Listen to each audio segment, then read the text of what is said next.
안녕하세요. 법무법인 대한중앙 김소장입니다. 요즘 또 사기꾼들이 활개를 치고 있다고 합니다.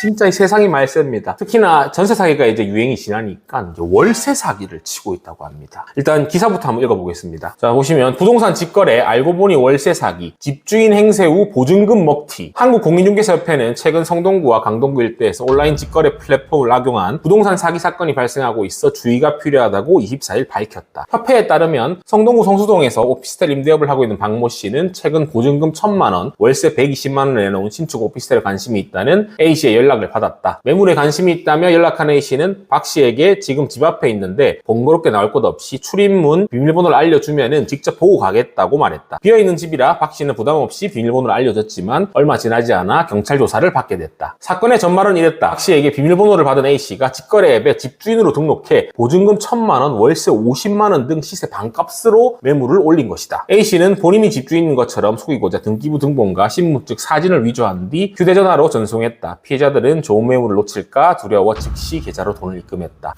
참 악랄합니다. 악랄해. 이런 거 당하시는 분들이 보통 사회초년생이거든요. 예를 들면 이런 겁니다. 공인중개사들은 저희가 이제 명함을 보내드리면 집주인분들이 직접 나오시지 않고 그냥 비밀번호를 알려주는 경우가 많아요. 근데 보니까 당근마켓이나 직방 앱을 이용해서 임차인이나 공인중개사인 척을 해서 집주인들한테 접근을 하는 겁니다. 연락을 해서 나 바로 집 앞이다. 근처인데 집을 그냥 보고 가려고 한다. 비밀번호를 알려달라. 이렇게 해가지고 비밀번호를 받아낸 뒤에 그 매물을 당근마켓에 이런 데 올리는 겁니다. 원래 시세가 예를 들어 1,000에 뭐 100만 원, 120만 원이면은 반값에 올리는 겁니다. 1,000에 60, 70. 오, 이거 뭐야? 왜 이렇게 싸? 혹할 수밖에 없어요. 그렇게 하고 가계약금 일부를 보내라. 그래야 계약 날짜를 잡지 않겠냐. 이렇게 하면서 계좌를 보내주고 이런 식으로 해서 가계약금을 먹튀하거나 급한 분들은 보증금 전체를 보내는 사람도 있습니다. 보증금 전체를 떼이는 거예요. 이 사회초년생분들이 속을 수밖에 없는 게 그 집이 금액이 너무 좋게 올라와 있으니까 보러 가고 싶을 거 아니에요. 근데 사기꾼은 나오지 않습니다. 그 집 앞에 가서 전화 주시면은 비밀번호 알려드릴게요. 왜냐? 아까 전에 공인중개사인 척, 임차인인 척 해서 비밀번호를 받아냈기 때문에 비밀번호를 알고 있을 거 아니에요. 사회초년생분들은 비밀번호 알고 있는데 설마 뭐 사기꾼이겠어 하면서 일단 믿고 보는 거예요. 근데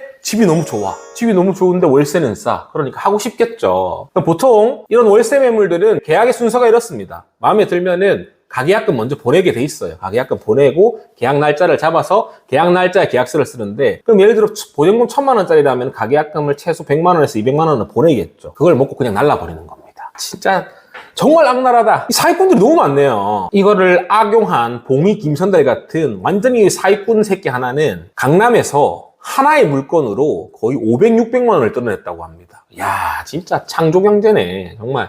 어떻게 이런 생각을 하는지 참 대단한 것 같아요. 이런 사기를 당하지 않기 위해서는 웬만하면은 공인중개사를 통해서 계약을 하시기 바랍니다. 물론 공인중개사들도 사기꾼들이 많습니다. 공인중개사들도 나쁜 놈들이 많은데 거의 보통의 공인중개사들은 자기 양심을 걸고 정직하게 영업하고 계신 분들이 많기 때문에 공인중개사를 통해서 계약을 하시길 바라고요. 그리고 이런 직거래가 하더라도 등기부등본 700원이면 폰으로도 뗄 수 있어요. 그 가계약금이든 계약금이든 보내려는 사람의 계좌 이름이 있을 거 아니에요. 그 명의인이랑 등기부상의 소유자 명의인이 다르면은 돈을 안 보내면 되는 겁니다. 요것만 확인하셔도 절대 사기를 당할 일이 없어요. 만약에 대포 통장까지 이름을 똑같이 만든다면은 그거는 정말 어쩔 수 없는 경우지만 보통은 이 두 가지만으로 예방이 될 거고요. 그리고 보통 시세라는 게 있습니다. A라는 오피스텔이 딱 보니까 1,000에 뭐 100, 2,000에 90, 3,000에 뭐 85 이렇게 시세가 보일 거예요. 현저히 싸. 이러면은 의심부터 해봐야 됩니다. 문제가 분명히 있거나 사기인 매물일 확률이 높기 때문에 이 세 가지만 지키신다면